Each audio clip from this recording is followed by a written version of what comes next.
Redditors who left companies that non-stop talk about their amazing culture. What was the cringe moment that made you realize you had to get out?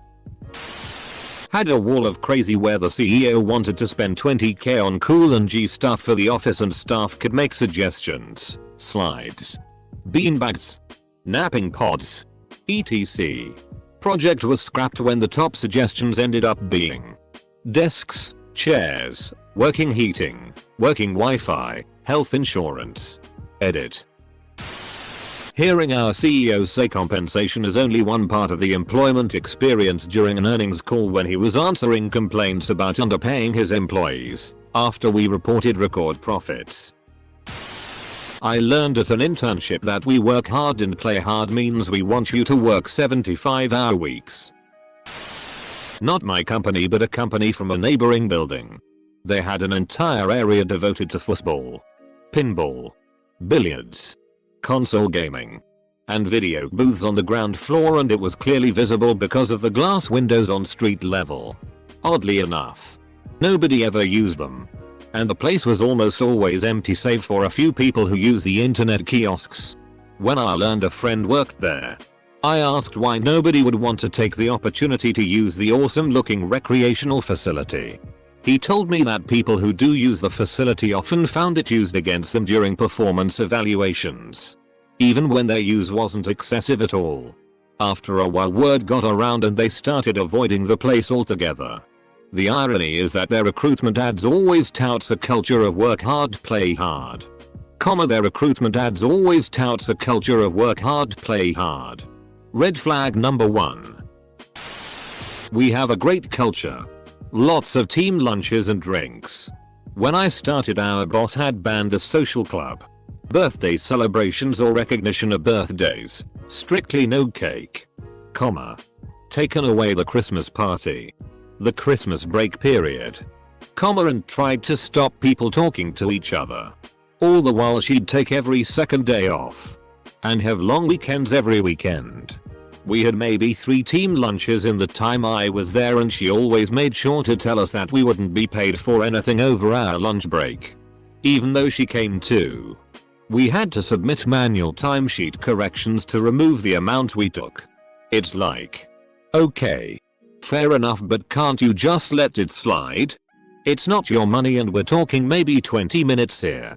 A client also invited me to their Christmas party due to our close relationship and my good work on their files. And she called them and told them I wasn't allowed to go.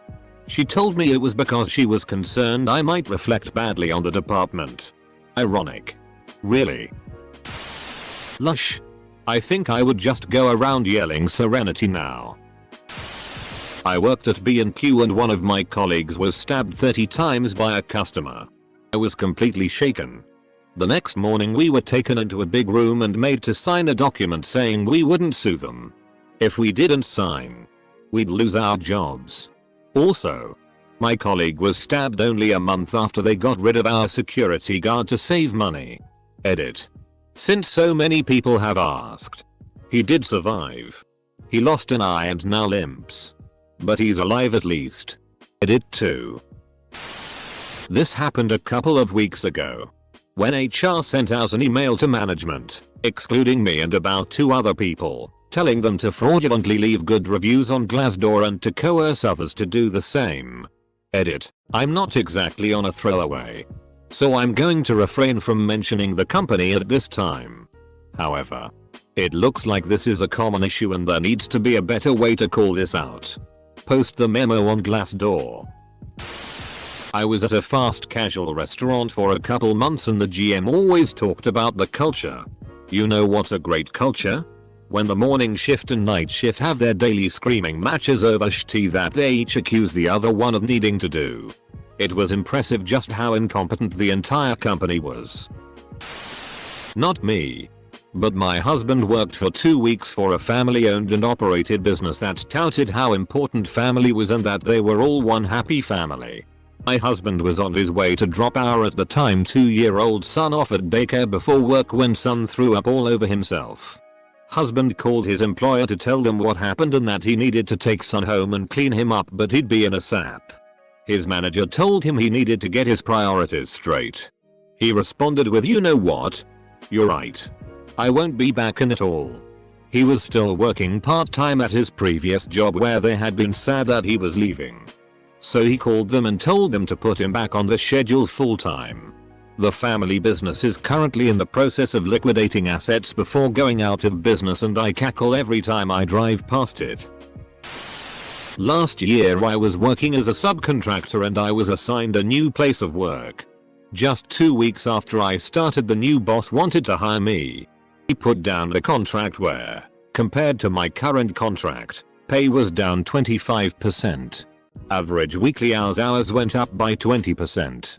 Vacation days went down by 10%, and I wouldn't have a company car for personal use anymore. Before he actually handed me the contract to read it, he said, "I will only make you this offer once, but it's only valid if you change all your pictures on your social media and you sell your car. It's too flashy for our company. How about no?" This is for Flight Centre, headquartered in Brisbane, Australia, but they are a global company trading under many names. I think it's Liberty Travel in the States. Anyway, everything about the company internally screams cringe. Everyone treats the CEO like a f***ing god. His name is Screw, and when he takes a selfie it's called a scruffy. Ugh. And they opened a foreign exchange ATM at the head office that they called a scrutum, which sounds like scrotum if you ask me. It's f***ing ridiculous. You got screwed. I'm sorry. When my art director wanted to get a pro bono poster on verbal abuse done faster by screaming at the designer. When I went to firm drinks in a public bar and the firm's fun committee handed out song sheets and a choir of employees led by a bad guitarist sang a song about how great the firm was to the tune of "Of Course I'm Happy," we were expected to sing along. It was at that moment I realized I was in a cult. When I had to phone around to the corporation leaders to find out why none of the mechanics I had interviewed were hired. The mechanics had come from all over the country, and some had waited patiently for months to know if they got the job or not. Turned out the CEO had changed his mind and wanted me to take care of all mechanic work. I was a factory manager. But they knew I'd be upset. So neither he, HR, or the COO wanted to be the one to tell me. I worked at this business that was real keen on telling everyone they were like a family and chastising me for not going to company parties, etc. But that also refused to pay overtime and expected me to work late 2 or 3 times a week. As well as doing a 14-hour a day twice a month for stock take end of month. Apparently because we're a family, we were all expected to chip in on the big days. Except it was literally just us bottom tier workers who had to stay late. I quit that place and never looked back. I worked for a company that prides itself on being in the top 100 places to work in the US. They bought the hospital I was working for currently while I was doing IT work there. For a year they let me stay at the current hospital I was at. I worked with a team for countless hours getting ready to switch out IT infrastructure over to match the place's new software, etc. We changed out all 900 computers at our location. After that was done, I was then told that in the next few months I would have to commute to the main campus to keep my job. A drive that for me was over 5 hours round trip. They did not offer me to transfer or even pay compensation for driving there. I was literally forced to quit at this point. All because a new manager took over on the new fiscal year and decided that the IT department I was in needed to all be at the main campus. This is considered constructive dismissal and you are eligible for unemployment benefits. Bought out by an equity group. New president on call with thousands of employees says, "We have 2 kinds of employees. Those that work a tremendous number of hours. And those that should find another company to work for. We have 2 types of employees. Former employees and morons." My last job was at an independent school in the UK, the wealthy type.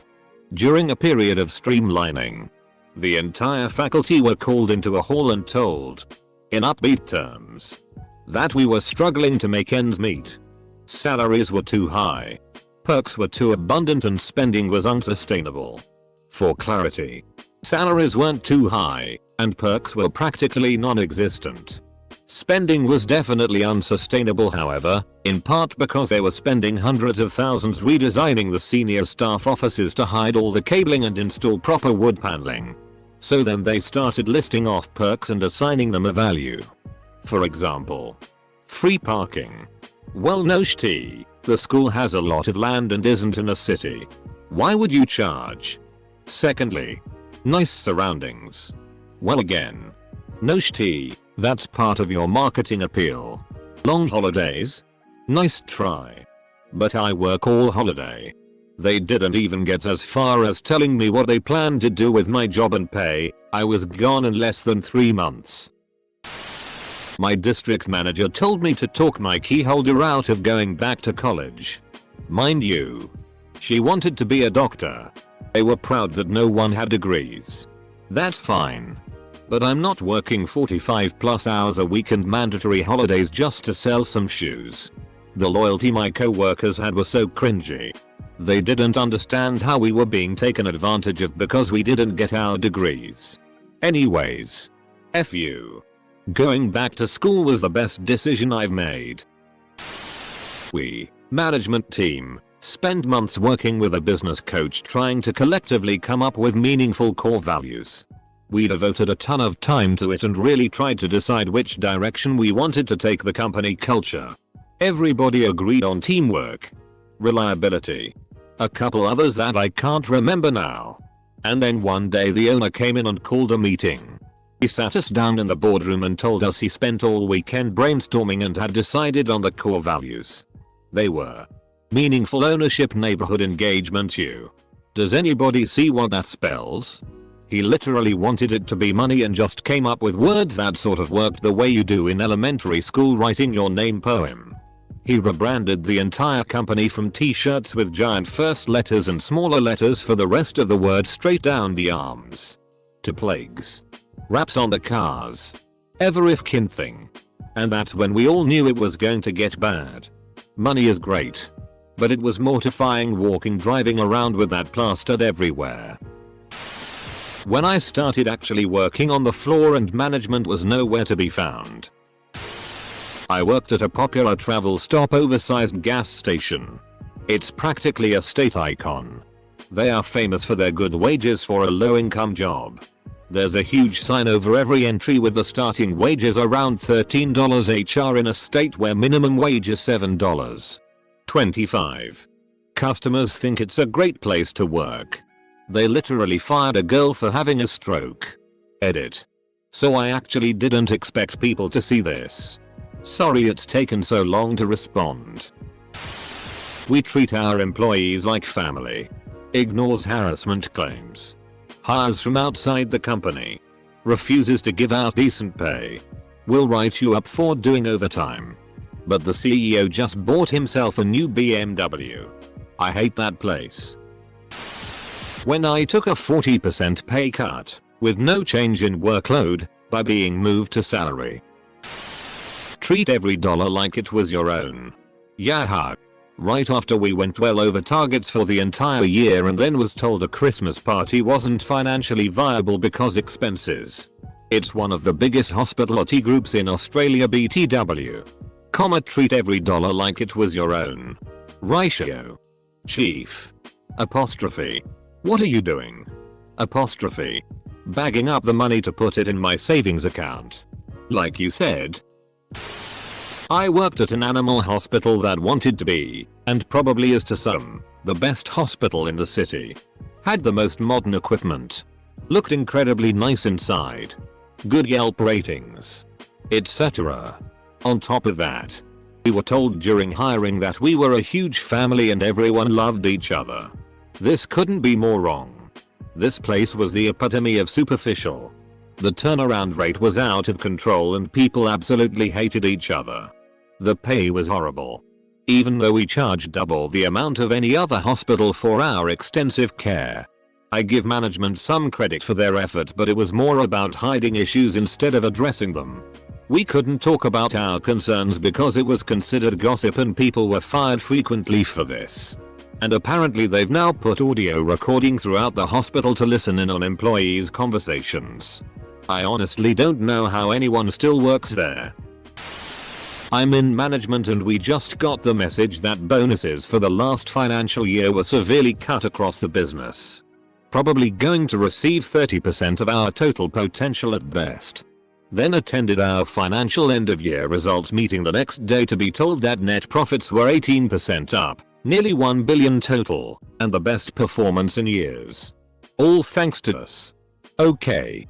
Planning on leaving now. Edit. This is what the woman who interviewed me said. Here at Cheapskate Architects we don't often do all-nighters for our customers. But when we do, it's a real pizza party. Also we don't pay overtime. We do it for the love. And your wage is 22k even though you are an architect. And also I won't be there because I'm HR management because I'm married to the director. Yes, we need an hour depth even though there's 3 employees. It's a real pizza party. Also we don't pay overtime. And your wage is 22k. Dude. I make more than that to deliver those pizzas part-time.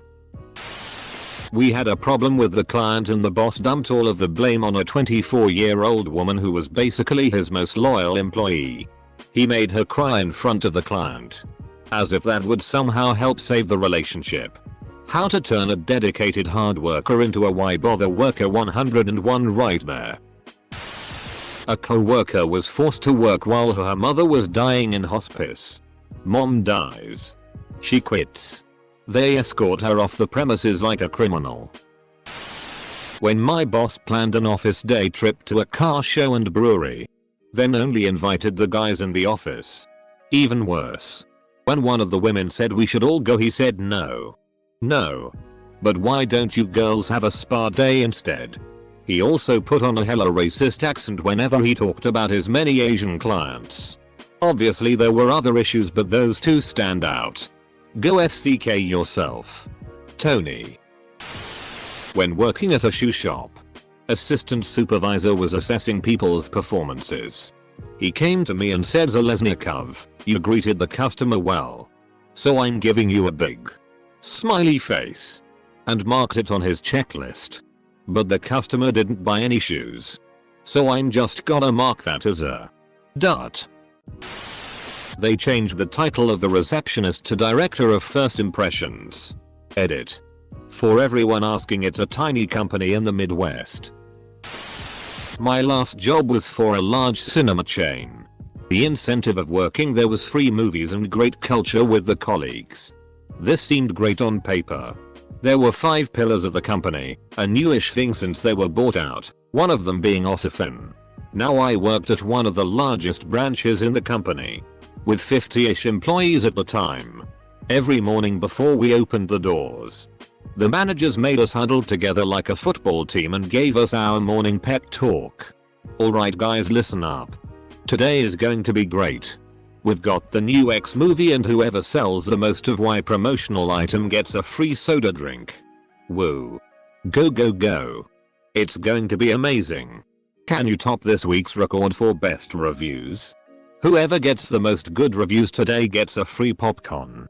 Whoa. Man. I hated it so much. No one cared but they preached this speech at the beginning of every shift change despite every single employee being completely deadpan.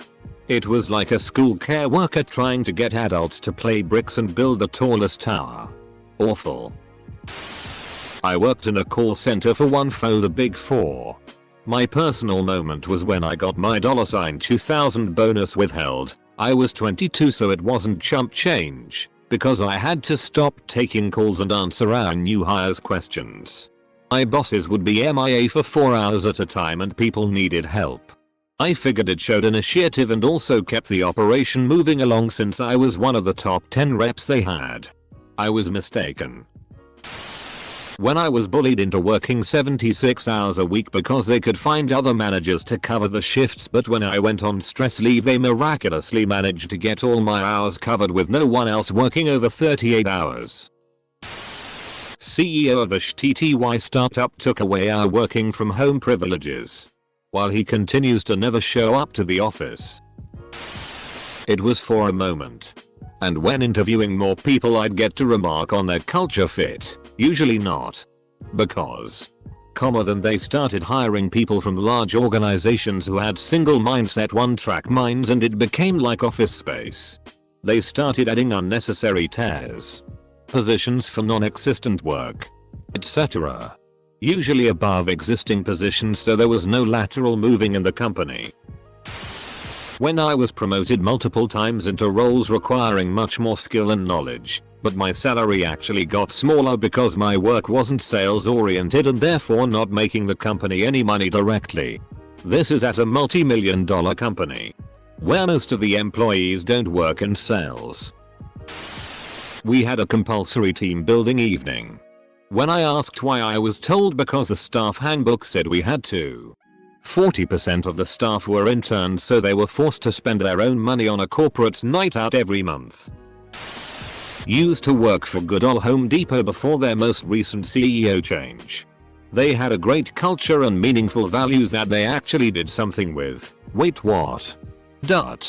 Everything was all about helping others. We even had monthly volunteer days where employees would do home improvement or charity projects for people in need. For example, a local couple's house burned down. We built them an entirely new workshop garage and completely stocked it with tools. Our motto was make it right. And we did. Then the change happened. And suddenly managers were being relocated, canned, etc. While the entire company's focus became money, we stopped doing projects for others. Our charity programs dwindled to shadows of their former glory. The only charity left is personal donations from the employees. No more service provided by the company. I stuck it out for 2 years before I finally decided it wasn't worth it and left.